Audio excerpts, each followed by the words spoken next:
that's one of the methods I really use a lot because it's always going to be there and it really is helpful.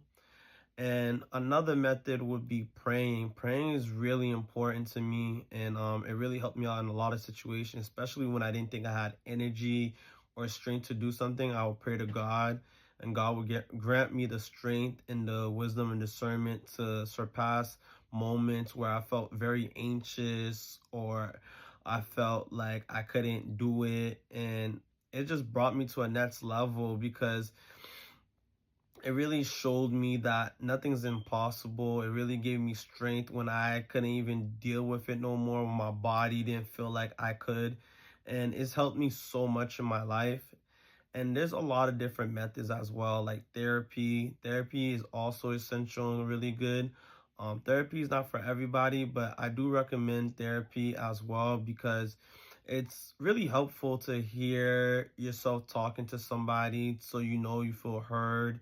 It helps you kind of like basically question whatever your thoughts are going through your mind. Basically it helps you rationalize them, and it's really essential to rationalize your thoughts because it helps you discern what thoughts are kind of like out of proportion and what thoughts kind of make sense.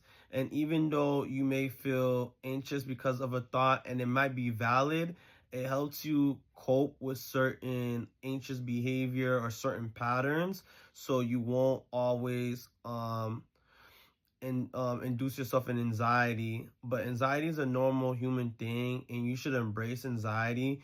You should first, when you do feel anxious, just feel that emotion, that thought, and just breathe and let it go. And it can be hard to let it go because anxiety sometimes makes you feel like you're in danger or you don't belong or you question something. And when you have the rationality to reassure yourself and to question that this is anxiety currently going on, so by acknowledging it, accepting it, like, hey, it's going on and it's okay, then releasing it, which means like moving forward and just letting it go.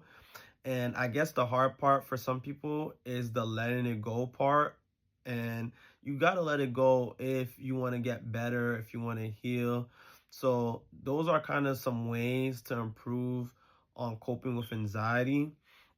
It can look like other things as well. It can look like helping somebody else out that has anxiety in a moment or situation that you overcame. And now, since you're helping them out, you realize that you don't feel powerless or you don't feel as much as you was feeling with anxiety because you realize that you've been through so many different situations where anxiety was induced in your life that you surpassed those moments, you survived, and now it kind of gives you the energy to realize that you can still make it, you can still do good. And with all those aspects, you implement them in ways how to cope with what you're going through. You figure out ways and remedies and methods to heal yourself, to cope when difficult moments are arising. So even though you may feel anxious, you can surpass these moments.